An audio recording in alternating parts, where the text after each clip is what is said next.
सपने सभी देखते हैं, सपने सभी के पूरे होते हैं, पर सपने पूरे करने के लिए जरूरी होता है वही जोश, वही जुनून, वही आत्मविश्वास, वही आत्मशक्ति जो शुरू में थी। दर्शकों, स्वागत आप सभी का बिजनेस टॉक में।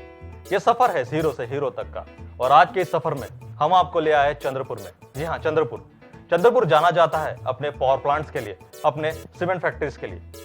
आज हम आए हैं नीपो ग्रुप ऑफ इंडस्ट्रीज के चेयरमैन मिस्टर नितिन पोहाने इनसे मिलने। तो आइए मिलते हैं नितिन जी से।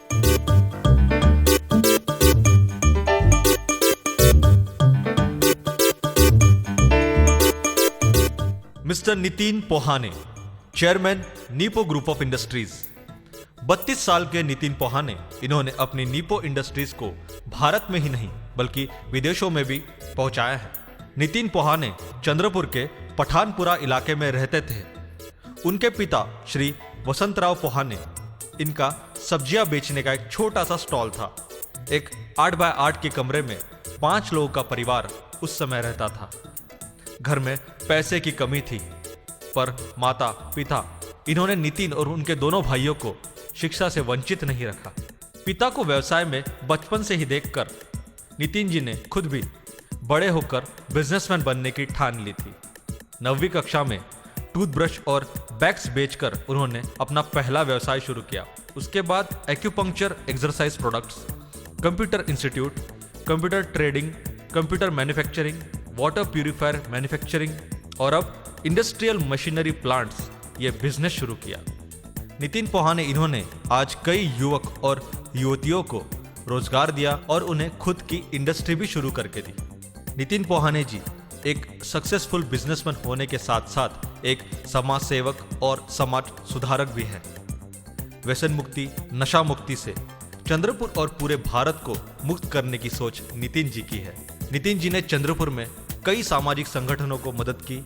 एक सच्चे बिजनेसमैन और एक सच्चे समाज सेवक है नितिन पोहाने। दर्शकों, आइए मिलते हैं पोहाने सर से। सर, बहुत बहुत स्वागत आपका बिजनेस टॉक में। सर, आप नीपो ग्रुप ऑफ इंडस्ट्रीज के चेयरमैन हैं। भारत के 8 महानगरों में आपके ऑफिसेस हैं। उसी के साथ साथ विदेशों में 3 देशों में भी आपके ऑफिस हैं। करीबन कई करोड़ों का आपका टर्नओवर रहा है अभी, और बहुत लोगों को आप रोजगार भी दे रहे हैं। पर शुरुआत नहीं की ऐसी। आप शायद चंद्रपुर के पठानपुरा इलाके से आते, जो एक स्लम एरिया कहा जाता है, वहाँ के झुग्गी में रहते थे आप, 150-200 स्क्वायर फीट की झुग्गी में। अपने पिता के बारे में हमें कुछ बताइए, अपने परिवार, माता, अपने भाई, उनके बारे में हमें कुछ बताइए। ये सही है। हमारा एक छोटा सा एक झोपड़ा था, झुग्गी थी 8 बाय 8 की, जिसमें हम लोग सीधे चल के भी नहीं जा सकते थे, झुक के जाना पड़ता था। पठानपुरा एरिया था, और उसमें आजू बाजू का एटमॉस्फेयर भी उतना प्रोग्रेसिव या ग्रोथ होने वाला नहीं था। कुछ शराबी भी थे, कुछ छोटे नैरो माइंडेड लोग भी थे, और तरक्की का कहीं भी वहाँ कुछ आसार नज़र नहीं आ रहा था। लेकिन पिताजी हमारे इतने सख्त थे कि उन्होंने कभी ऐसे माहौल में घुल मिलने नहीं दिया। एक अच्छा माहौल देने की कोशिश की, अच्छे संस्कार देने की उन्होंने बहुत अच्छी कोशिश की। जी, बहुत अच्छी कोशिश की, और उनके ही संस्कारों की वजह से आज हम यहाँ पर पहुँचे। और वहाँ पर शराब की भट्टी है, उसके बाद लोगों का रिक्शा वाले या लेबर क्लास ज़्यादा था, 90% क्लास लेबर क्लास। आपके पिता शायद एक वेजिटेबल की दुकान थी। हाँ, वहाँ हमारी एक छोटी सी, हम भी लेबर क्लास में ही थे, हमारी एक वेजिटेबल की दुकान थी छोटी सी, जिसमें मम्मी भी सुबह से काम करती थी। सुबह आपकी माता भी वहाँ काम करती थी? बेहतरीन। सुबह 6 बजे से वो लोग स्ट्रगल ही करते थे, और इतनी ज़्यादा मेहनत थी कि उनको देख के ऐसा लगता था कि इतनी मेहनत करने के बाद भी एक छोटे से 8 बाय 8 के झोपड़े में रहना है, और ये ज़िंदगी मैं आगे चल के ऐसे नहीं जीऊँगा, और मैं अपने माता पिता को एक अच्छी ज़िंदगी जीऊँगा। ये मेरी बचपन से सोच थी, लेकिन माहौल की वजह से मुझे कुछ सुझाव ही नहीं पड़ रहा था कि। आप कितने भाई थे? हम 3 भाई थे। 3 में से एक मेरे से छोटा जो था, उसकी डेथ हो गई 9th क्लास में ही, और जो सबसे छोटा था उसको इसमें इंडस्ट्री में या बिजनेस में उसको कुछ उतना रुझाव था नहीं, वो सिर्फ पढ़ाई में रहे हैं। पढ़ाई में, तो अभी जॉब करते हो। तो आपके पिता ने शायद आपको इंस्पायर किया कि हाँ भाई, बिजनेस करना चाहिए, ऐसा कुछ? पिता को देखता था कि एक मेरे उसी समय से मेरा एक नज़रिया बन गया कि छोटा सा रिक्शे वाला हो, सब्जी वाला हो, या मिडिल क्लास बिजनेसमैन हो, या बड़े से बड़ा इंडस्ट्रियलिस्ट हो, चाहे अंबानी हो, गेट्स हो, इनमें एक चीज़ कॉमन होती है, वो ईगो। इनको किसी के सामने झुक नहीं सकते। तो वही स्टडी मैंने उस समय की थी कि मुझे भी तो ईगो था कि मैं भी किसी के सामने झुकना नहीं चाहता और मैं कुछ बनना चाहता हूँ। वो सब जो मेरी थिंकिंग थी और उसके बाद जो प्रोग्रेस करना था, वो नौकरी में उतना ग्रोथ हम लोग नहीं कर सकते थे, ये सब मैं बचपन में सोचता था। लेकिन रास्ता तो मिल नहीं रहा था, तो फिर सोचा कि क्या करना। तो एक तो पढ़ाई शुरू थी उस वक्त? पढ़ाई शुरू थी। मतलब पिता ने आपको एजुकेशन दिया? क्लास में हमेशा फर्स्ट क्लास ही आया हुआ, ऐसा कभी एजुकेशन में पीछे नहीं। लेकिन रात भर पढ़ाई करता था, दिन में काम करता था, लेकिन पढ़ाई में भी कभी हमने पिताजी ने अभी पीछे नहीं रहने दिया हमें। वो कहते थे कि पढ़ाई करना बहुत जरूरी है, क्योंकि पिताजी कम पढ़े थे, हमारे माताजी भी कम पढ़ी थी, तो उनको उसका एहसास था कि पढ़ना कितना ज़रूरी है। और उन्होंने पढ़ा है दिन रात मेहनत करके, और पढ़ाई का नतीजा ही है कि आज सक्सेस देखने मिल रहा है। तो आपने पहला अपना जो बिजनेस है उसकी शुरुआत कौन से मतलब किस समय की? 8th या 9th क्लास में था उस समय। मैं तो सोचा कि कुछ खुद का शुरू करना है। 9th क्लास में आपने सोच लिया था? क्योंकि पिताजी से थोड़ा सा झगड़ा हो गया था, और उसमें मैंने बोल दिया था कि 8 बाय 8 के छोटे से झोपड़े में आप रखते हो, और ऊपर से इतना सख्त आपका मिजाज है, ये है वो है, और आप हमेशा डांटते रहते हो, मारते रहते हो, तो मैं ऐसे नहीं रहूँगा। मैं 8 बाय 8 का झोपड़ा नहीं बनाऊंगा, मैं बनाऊंगा 12 बाय 12 का मेरा बाथरूम ही रहेगा। क्या बात है। ये मेरे ठसन की वजह से मुझे अब बोल तो दिया था, अब करना कैसा है वो समझ भी नहीं आ रहा था। अब जो बचपन में रास्ता दिखा, एक टूथब्रश घर घर जाके बेचने मतलब का। 9th क्लास में आपने सोच लिया था कि आपको खुद का कुछ ना कुछ व्यवसाय शुरू करना है। है। सर जानेंगे आपने आगे क्या किया, तो एक छोटे से ब्रेक के बाद। मेरी चंद्रपुर में नवले इंडस्ट्री नाम से इंडस्ट्रीज़ है, जिसका ब्रांड नेम UMD है, एक्वा है। ये इंडस्ट्री 2 साल से चंद्रपुर और आजू बाजू के 5 जिले में अच्छे से काम कर रही है। सबसे पहले मैं बेरोजगार था, लेकिन हर किसी का ख्वाब रहता है कि इंडस्ट्रिस्ट बनूं, लेकिन पैसा और मार्गदर्शन नहीं रहता है। लेकिन नितिन पोहानी जी जो मेरे कॉलेज फ्रेंड थे, उन्होंने मुझे गाइडेंस दिया कि इसी तरह से तुम अपने इंडस्ट्री खुद की शुरू कर सकते हो, और उन्होंने मुझे मार्गदर्शन किया, और उनके मार्गदर्शन को मैं फॉलो करते करते मैंने आज खुद की इंडस्ट्री की है। मेरा इंडस्ट्री का नाम है जशील इंडस्ट्री, मेरा ब्रांड नेम है एक्वा किंग। नितिन पोहानी सर ने मुझे इस फैक्ट्री डालने के लिए सारी मदद की है। गवर्नमेंट सब्सिडी से लेके, डॉक्यूमेंटेशन लेके, और ISI से लेके, और बैंक लोन से लेके, ये सारी उन्होंने मदद की है। नितिन जी पोहाने इनकी समाज सुधारक फाउंडेशन जी संस्था है, ये संस्था है, उनके माध्यम से समाज में परिवर्तन लाने का काम नितिन जी पोहानी कर रहे हैं। दर्शकों कहीं जाइएगा मत, पोहानी जी से बातचीत जारी है। उन्होंने आगे क्या किया जानेंगे, मगर एक छोटे से ब्रेक के बाद। सर आपने नीपो नाम से ही अपने सारे काम शुरू किए, ये नाम आपको कैसे सूझा? बचपन में हमारे एरिया में बच्चे एक दूसरे से मजाक में ऐसा बोलते थे।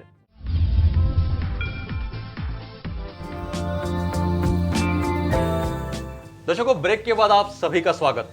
हम बातचीत कर रहे हैं नीपो ग्रुप ऑफ इंडस्ट्रीज के चेयरमैन पोहाने सर से। जी हाँ सर, जैसे ब्रेक पे जाने के पहले आपने हमें बताया कि आपने 9th स्टैंडर्ड में ही पहला अपना टूथब्रश सेलिंग का और बैग सेलिंग का बिजनेस शुरू कर दिया था। तो ये आइडिया कैसे आया और ये सब कैसे सूझा और कैसे आपने किया, वो मुझे बताइए थोड़ा। कुछ तो भी काम शुरू करना ये सोचा था मैंने। हाँ। अब वो उम्र भी इतनी छोटी थी कि उस समय कुछ सूझ नहीं रहा था क्या करना चाहिए। जी हाँ। तो एक पेपर में ऐड पड़ी कि 10,000 रुपये महीना कमाइए, ऐसा वैसा था। तो उसके पास जो क्लासिफाइड एडवर्टाइज हाँ, होती है क्लासिफाइड उसमें। एडवर्टाइज। तो गया उनके पास, तो उन्होंने बताया कि टूथब्रश बेचना है। ओके हाँ। टूथब्रश बेच के 10,000 महीना कैसे कमाएंगे समझ में नहीं आया, लेकिन जो भी है चलो ठीक है, एक काम शुरू कर देते ये सोच के उनसे ब्रश लेके गया, और एक ब्रश पे 50 पैसा मिलता था उस समय। आप तो 9th स्टैंडर्ड में थे? 9th स्टैंडर्ड में उसी वक्त। हाँ। तो 50 पैसा मिलता था एक ब्रश पे। तो पठानपुरा से फिर ऊर्जानगर कॉलोनी इधर उधर जाता था 15 किलोमीटर, और पैदल जाने के बाद वहाँ पर पता चलता था कि ब्रश खरीदने वाला कोई है ही नहीं। तो 3-3 दिन हो जाते थे, एक भी ब्रश नहीं बिकता था, और फिर मायूस होकर वापस आता था। तो एक बार बहुत ही यानी लगन से और इससे मेहनत किया, तो पता चला कि बहुत ज़्यादा लगन और मेहनत है साथ में, तो हमें ज़रूर सक्सेस मिलता है। उस समय एक 12 से 13 टूथब्रश अचानक बिक गए थे मेरे। तो एक कॉन्फिडेंस आया मुझे, और फिर मैंने सोचा कि मैं सक्सेसफुल हो सकता हूँ अगर डिवोटी रहूँ तो मेरा लाइफ का पहला कस्टमर जो था मेरा ऊर्जानगर कॉलोनी का था, चंद्रपुर का। हाँ जी। उसके बाद फिर मैंने एक सोचा, एक 8-10 दिन के बाद कि ये 50-50 पैसे करके हम लोग ये 10,000 रुपये महीना या सक्सेस नहीं कर सकते। तो फिर मैंने सोचा कि थोड़ी बड़ी चीज़ बेचते हैं, तो फिर बैग्स बेचना शुरू किया जिस पे 3 रुपये मिलते थे मुझे। ओके। एक महीना वो करने के बाद पता चला कि इससे भी थोड़ा बड़ा करना चाहिए, ऐसा सोचा मैंने। तो फिर मैंने एक्सरसाइज प्रोडक्ट्स आते थे, उस ट्विस्टर। वक्त एजुकेशन चल रहा था हाँ, आपका? एजुकेशन चल रहा था मेरा। मतलब उसको आपने छोड़ा नहीं? नहीं, एजुकेशन नहीं छोड़ा, हमेशा फर्स्ट क्लास या उसी रेंज में आता था मैं। और दिन रात मेहनत करने के बाद भी जितना समय मिलता था उतने में पढ़ाई की तरफ ध्यान देता था, क्योंकि मम्मी पापा का यही बोलना था कि अगर पढ़ाई में हम लोग कमज़ोर रहे तो जो सपने हैं वो पूरे करने में बहुत ज़्यादा तकलीफ आएगी। तो मैंने सोचा कि चलो पढ़ाई की तरफ भी उतना ही इम्पोर्टेंस देना। पढ़ाई से हमारा बेसिक बनता है, जो हमें आगे करना है, जो बेसिक बिल्ड होता है। जी हाँ। तो फिर वो ब्रश बेचना, ये बैग्स बेचना, फिर ट्विस्टर बेचना, जो जो मिला जिसमें ज़्यादा मार्जिन और ज़्यादा बड़ा काम कर सकता था उतना करते गया। फिर 11th में जब गया तब एक सोचा कि एजुकेशन सेक्टर में भी कुछ करना चाहिए। तो फिर कंप्यूटर इंस्टीट्यूट शुरू किया। आपने कंप्यूटर इंस्टीट्यूट शुरू किया 11th क्लास में? जब आप थे? क्लास में शुरू किया। जब लोगों को पता भी नहीं होता है हाँ, कंप्यूटर उस समय कैसा तो होता है, हमने उस भी वक्त नहीं देखा था। उस समय नया नया एक इंस्टीट्यूट शुरू हुआ था कंप्यूटर में, सिर्फ एक ही इंस्टीट्यूट होता था। तो वहाँ जब मैं गया तो कपड़े वपड़े उतने अच्छे नहीं थे, तो उन लोगों ने एकदम धुतकार दिया हमको।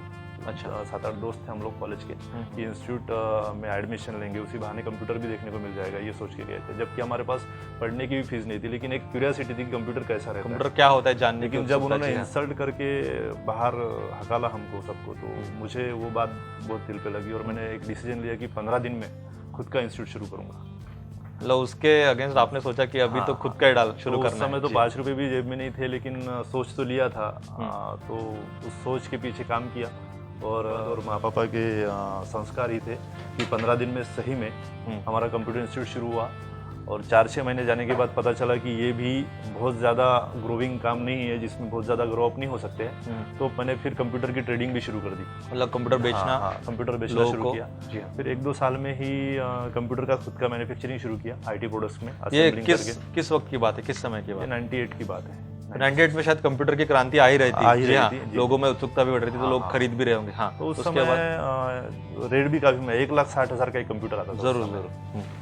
तो वो सब जो शुरुआत की कंप्यूटर की, फिर STD machines, PCO machines, coin पे फोन, आज कश्मीर से लेकर कन्याकुमारी तक जितने भी कॉइन बॉक्स आप जो 1 रुपये डाल के फोन करते हो आप, हाँ हाँ। वो निप्पो जो कॉइन बॉक्स होते हैं, जी जी। वो निप्पो कॉइन बॉक्स अपने खुद के मैन्युफैक्चरिंग किए हुए क्या बात है पूरे सर। ऑल इंडिया में जाते थे। सर आपने नीपो नाम से ही अपने सारे काम शुरू किए, ये नाम आपको कैसे सूझा? बचपन में हमारे एरिया में बच्चे एक दूसरे से मजाक में ऐसा बोलते थे, जैसे शॉर्टकट नाम है, जैसे नितिन है और सरनेम पोहाने है, तो नितिन का नी और पोहाने का पो, तो ऐसा निप्पो, ऐसा नाम हम लोग एक दूसरे से मजाक मस्ती में मतलब बोलते थे। इनिशियल्स को हाँ, जोड़ के initials एक को जोड़ वर्ड के बनता है। जी हाँ। सबके नाम बनाए थे अलग अलग। हाँ हाँ। तो उसमें मैंने ये सोचा कि इसी जिसको चिढ़ा रहे लोग, उसी को एक दिन मल्टीनेशनल ब्रांड बनाऊंगा।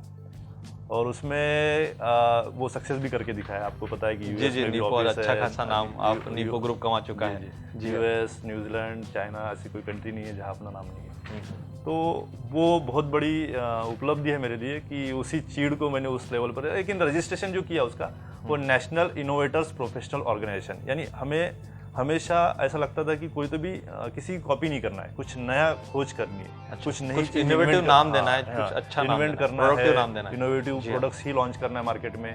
तो इसलिए उसका लॉन्ग फॉर्म जो डिटेलिंग अगर जाते हैं आप उसमें, तो आपको पता चलेगा नेशनल इनोवेटर्स प्रोफेशनल्स ऑर्गेनाइजेशन। क्या बात है। तो बहुत अच्छा। इसके अंडर में फिर सबसे पहला प्रोडक्ट कॉइन बॉक्स था, बाद में कंप्यूटर्स, बाद में एसटीडी पीसीओ मशीन्स, उसके बाद वाटर प्यूरीफायर डोमेस्टिक, उसके बाद जो पानी की फैक्ट्री के लिए जो मशीनरी लगती है वो, ये सब तो उसी नाम से शुरुआत जो थी, शायद आपने जैसे बताया कॉइन बॉक्स, हाँ तो ये शायद 2001-2002 की बात होगी, जी। क्योंकि उसी वक्त हाँ, कॉइन बॉक्स की coin box क्रांति तो आई उस थी, समय क्योंकि क्रांति आई फोन की जहाँ तक रेट्स बहुत बढ़ रहे थे तो कॉइन बॉक्स आए थे, उस वक्त आए थे। जी जी। तो ये कैसे सूझा आपको कि कॉइन बॉक्स का ही मैंने करना चाहिए, क्योंकि आपने पहले कंप्यूटर इंस्टीट्यूट डाला था, फिर कॉइन बॉक्स? लोग उस समय कॉल के एक लोकल कॉल भी करना है तो 4-4 रुपए का बिल होता था उनका। 3 रुपए कुछ इनकमिंग लगता हाँ, था, हाँ। और वो कॉल तो करने मोबाइल के पे तो 6.5 कुछ लगता है। बीपीएल तो कुछ था उस वक्त? नहीं, बीपीएल का तो रेट ऐसा 3 रुपए नहीं था, बीपीएल का रेट उस समय था 8 रुपए इनकमिंग का था। हाँ हाँ, वो शुरुआत थी 97-96 की बात है 98 जब। की हाँ बात है। और उसके बाद आउटगोइंग का तो 16 रुपए था जरूर जरूर, जब शुरुआत लॉन्च हुआ था। और एसटीडी पीसीओ में भी जाते थे हम लोग, तो मशीन में बिल जो आता था पहले कॉल का ही 3 रुपए 2 रुपए 3 रुपए ऐसे बिल आता था। तो लोग काफ़ी महंगे में कॉल करते थे उस समय। तो मैंने एक सोचा कि इनको सस्ते में क्या हमने इन्वेंट करना चाहिए। तो उस समय इन्वेंट हमने एक प्रोडक्ट किया था कॉइन पे फ़ोन, जो 1 रुपये डाल के हम लोग फ़ोन करते हैं। तो 1 रुपये में लोग 3 मिनट बात कर सकते थे उस फोन से। उस फ़ोन से। हाँ, तो ये जो प्रोडक्ट हमने लॉन्च किया उससे लोगों ने काफ़ी अच्छा फायदा Appreciate उठाया, किया, जी appreciate हाँ। किया। आई उसके थिंक तो बाद पूरा इंडिया में ये पॉपुलर हुआ था आपका। हाँ, जो coin कश्मीर box से है। लेके कन्याकुमारी तक जितने भी स्टेट्स है, हाँ। हर स्टेट में, हर डिस्ट्रिक्ट में हमारे डीलर्स है, अभी भी वो काम करते हैं और बहुत अच्छे से नेटवर्क हमने बनाया था और उसका बहुत अच्छा। उसके बाद फिर आपने जहाँ तक बताया कि आपने मिनरल का कुछ पानी का हाँ, तो प्यूरीफायर मैन्युफैक्चरिंग कुछ। इसमें ऐसा हुआ कि जैसा ये सब तो बिजनेसेस चल ही रहे थे, एक किसी दोस्त ने मेरे पास एक प्यूरीफायर रखा था उसको बेचने के लिए मेरे पास, लेकिन मैंने ध्यान नहीं दिया उस पर। लेकिन एक एक्सीडेंटली एक पर्सन मुझे मिले, उनको मैंने एक प्यूरीफायर लगाया उनके घर में। उनके घर में 15 सालों से कोई ना कोई बीमार रहता ही था और उस समय वाटर का उतना अवेयरनेस नहीं था। तो डॉक्टर्स भी डायग्नोसिस नहीं कर सकते थे कि एक्चुअली इनको हुआ क्या। वाटर बॉर्न डिसीजेज हाँ, ज्यादातर हाँ, होते हैं। हाँ, जी हाँ। लेकिन डॉक्टर्स को भी उतना नहीं समझता था उस समय, 2000 के करीब की बात है। तो जब प्यूरीफायर लगाने के बाद उनके घर के एकदम बीमारियां दूर होने लगी और डॉक्टर्स ने भी एकदम उस पर फोकस किया कि ये तो प्यूरीफायर से सब लोग की हेल्थ अच्छी हुई है। जी हाँ। तो और उन्होंने मुझे फ़ोन करके थैंक यू बोला, तो एकदम मुझे अच्छा लगा कि चलो ये ऐसा बिजनेस है जिसमें पैसों के साथ आशीर्वाद भी मिल रहा है कि लोगों की बीमारियां भी दूर हो रही है। हम कुछ अच्छा कर रहे हैं समाज के लिए। जी हाँ। तो सोशल टच भी था उस बिज़नेस में, तो फिर उसको ही हमने एक फोकस करके मेन बिज़नेस बनाया। तो मैंने सोचा कि इसको छोटे डोमेस्टिक लेवल पर ही ना रखते हुए इसको इंडस्ट्रियल लेवल पर भी लॉन्च मतलब एक ही परिवार के साथ आप पूरे देश को एक समृद्ध पे हेल्दी बनाना चाहते हैं। जी हाँ। तो उसमें सबसे इम्पोर्टेंट ये था कि हेल्दी बनाने के लिए ऐसा प्रोडक्ट दो जिसमें लोगों को सही में बॉडी में जो वाटर बॉर्न डिसीजेस है वो दूर हो जाए, उसके बाद एक हेल्दी वाटर मिले। तो उसके लिए पैकेज ड्रिंकिंग वाटर प्लांट हो गए जिसमें IS स्टैंडर्ड 14543 वाले प्लांट्स आते हैं, जिसमें बॉटल पाउच आप देखते हो, बिस्लरी वगैरह जो प्लांट आप बोलते हो। तो उसमें सबसे पहला इंडस्ट्री मैंने दिया था सायरे इंडस्ट्रीज को, उन्होंने इराई के नाम से लॉन्च किया था। बाद में नवले इंडस्ट्रीज में UMD एक्वा के नाम से उन्होंने शुरू किया।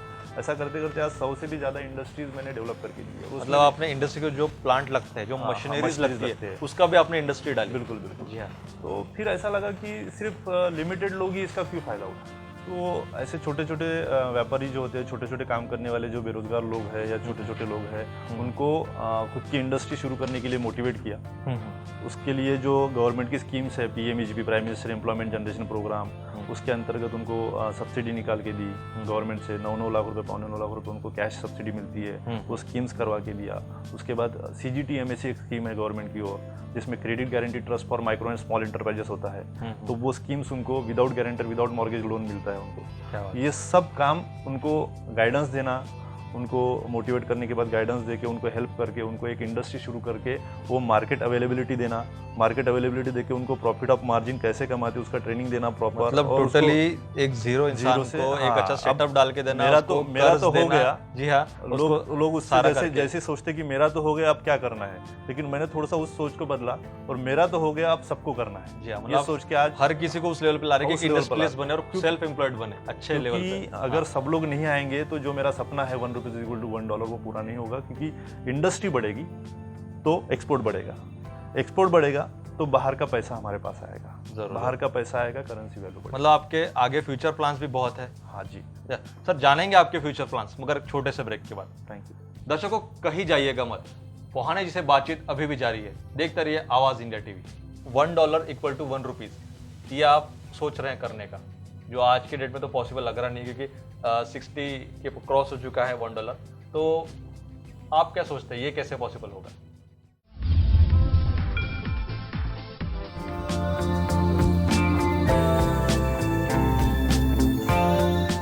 ब्रेक के बाद आप सभी दर्शकों का स्वागत। हम बातचीत कर रहे हैं नीपो ग्रुप ऑफ इंडस्ट्रीज के चेयरमैन पोहाने सर से। सर, जैसे ब्रेक पे जाने के पहले आपने हमें बताया कि $1 = 1 रुपीज, ये आप सोच रहे हैं करने का, जो आज के डेट में तो पॉसिबल लग रहा नहीं, क्योंकि 60 के क्रॉस हो चुका है $1। तो आप क्या सोचते हैं, ये कैसे पॉसिबल होगा?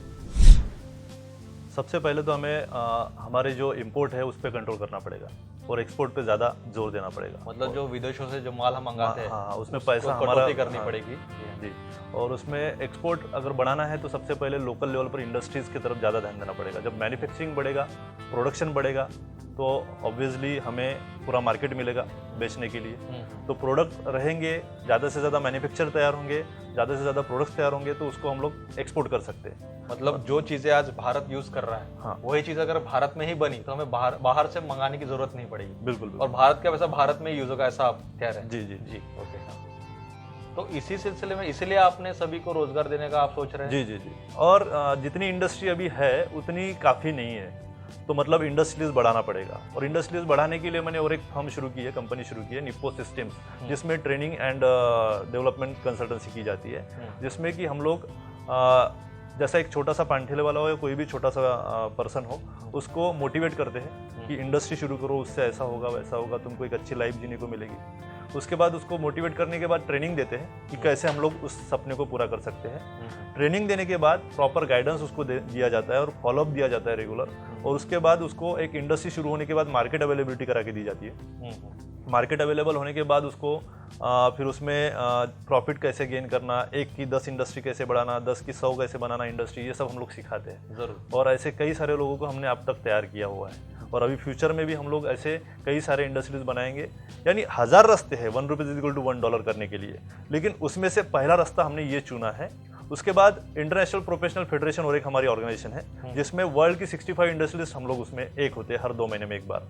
जर्मनी, इटली से सब लोग आते हैं, जिसमें आशा शाहकाना की ब्रदर्स से वो भी उसमें काम करते हैं। हम सब लोग मिलके उस $1 = $1 के सपनों को पूरा करने के पीछे दौड़ रहे हैं। और उस इंटरनेशनल प्रोफेशनल फेडरेशन का इंटरनेशनल प्रेसिडेंट मैं हूँ, तो ऑब्वियसली उसके प्लानिंग, उसके जो Execution जो एग्जीक्यूशन सारे जो होता decision है आप वो लेते हैं, जी सब हाँ। जिम्मेदारी मेरे ऊपर होती है। तो उसमें से 1000 रास्ते में से सबसे पहला रास्ता जो था, जो सबसे हार्ड था लेकिन सबसे फास्टेस्ट है, अगर हमें $1 = $1 के पास जाना है तो वो रास्ता ये था कि इंडस्ट्रियल डेवलपमेंट किया जाए, मैन्युफैक्चरिंग जितना बढ़ाया हो जाए, सके बढ़ाया भारत जाए। में हो, जी, जी। इसी से $1 = ₹1 हो सकता सकता है। सर, आप अच्छे खासे इंडस्ट्रियलिस्ट हैं, अच्छा नाम कमा रहे हैं। मैंने चंद्रपुर की आपकी बहुत सी रैलीज देखी है, इसमें लाखों की संख्या में लोग सहभाग लेते हैं। और नशा मुक्ति में भी आपने किया था, जेल भरो आंदोलन आपने किया था। तो समाज सेवा में जुड़ने का कैसे आपने सोचा? समाज सेवा तो तब से ही करते आ रहा हूँ, जब से कमाया। जब 100 रुपये कमाता तो उसमें से 50 रुपये तो पहले समाज के हित में ही यूज़ करता था।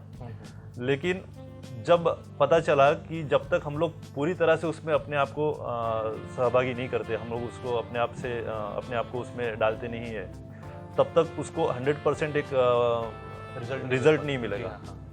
तो 20 मई 2012 में मेरा एक बर्थडे का प्रोग्राम हुआ था, जिसमें कि जितने भी समाज के व्यसनी लोग हैं, जैसे किसी को शराब की आदत है, कुछ है, और जिन्होंने अपनी आदत पे कंट्रोल करके एक अच्छी ज़िंदगी जी रहे हैं, ऐसे लोगों का सत्कार किया था। अच्छा। हाँ।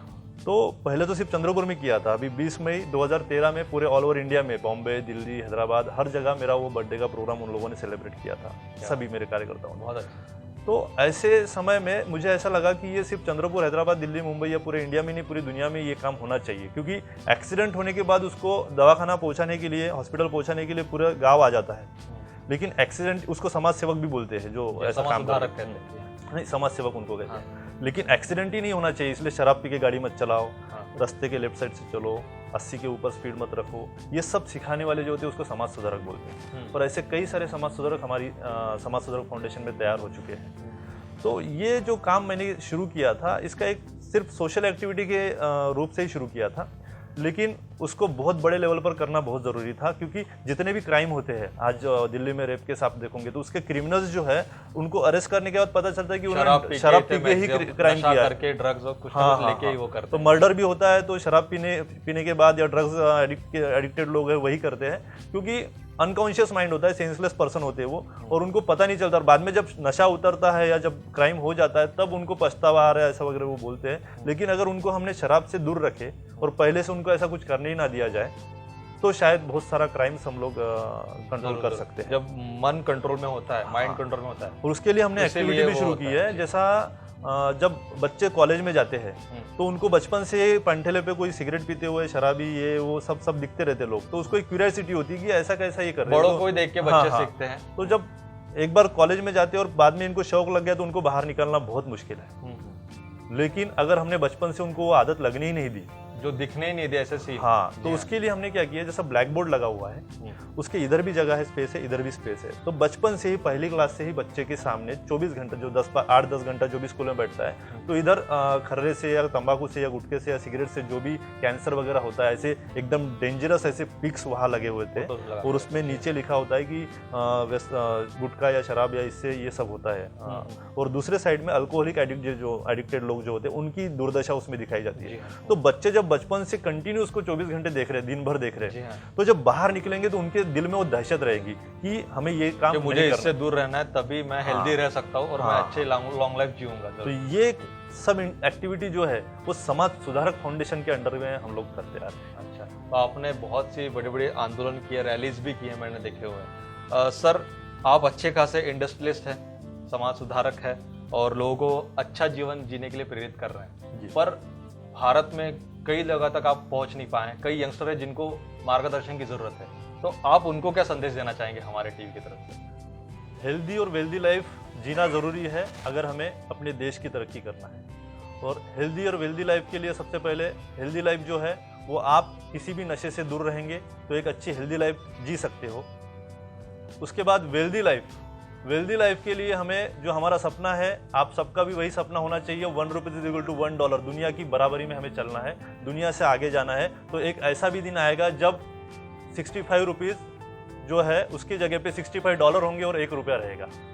ये अगर सपना हमें पूरा करना है तो सबसे पहले हमें अपने हज़ारों रास्तों में से एक रास्ता अपनाना पड़ेगा। वो रास्ता ये है कि खुद की मैन्युफैक्चरिंग शुरू करो, इंपोर्ट पे हो सके उतना कंट्रोल करो और एक्सपोर्ट पे ज़्यादा बढ़ावा दो। एक्सपोर्ट बढ़ेगा, बाहर का पैसा हमारे पास आएगा, हमें रोज़गार और ज़्यादा उपलब्ध होगा और हमारी जो सपने हैं वो जल्द ही पूरे होंगे। मैं सभी बेरोज़गारों से, नौजवानों से और सभी देशवासियों से एक ही प्रॉमिस चाहूँगा कि वो जितने जल्दी हो सके उतने जल्दी अपना खुद का एक मैन्युफैक्चरिंग यूनिट शुरू करें। और गवर्नमेंट से भी काफ़ी स्कीम है, PMEGP, prime minister employment generation programme है, CGTMA, credit guarantee trust for micro and small enterprises, ऐसी बहुत सारी स्कीम्स गवर्नमेंट ने भी लॉन्च की है। अगर आपको नहीं समझ रहा है तो उसके लिए हमारे निप्पो सिस्टम प्राइवेट लिमिटेड में आप कभी भी आ सकते हो और आपके लिए यहाँ पर दरवाजे हमेशा खुले हैं, आप कभी भी आइए। लेकिन सबसे पहला एक टारगेट रखिए कि खुद का एक मैन्युफैक्चरिंग यूनिट शुरू करना है और देश की तरक्की में हाथ बढ़ाना है। सर, बहुत बहुत शुक्रिया, आप बिजनेस टॉक में आए और आपने हमें समय दिया इसलिए। दर्शकों, ये थे Nitin Pohane ji, chairman of Nipo group of industries, जो जीरो से हीरो बने अपनी मेहनत, लगन, जोश, आत्मविश्वास और आत्मशक्ति से। ऐसे ही एक सेलिब्रिटी से आपको अगली बार मिलवाएंगे। तब तक देखते रहिए बिजनेस टॉक। ये सफर है जीरो से हीरो तक का।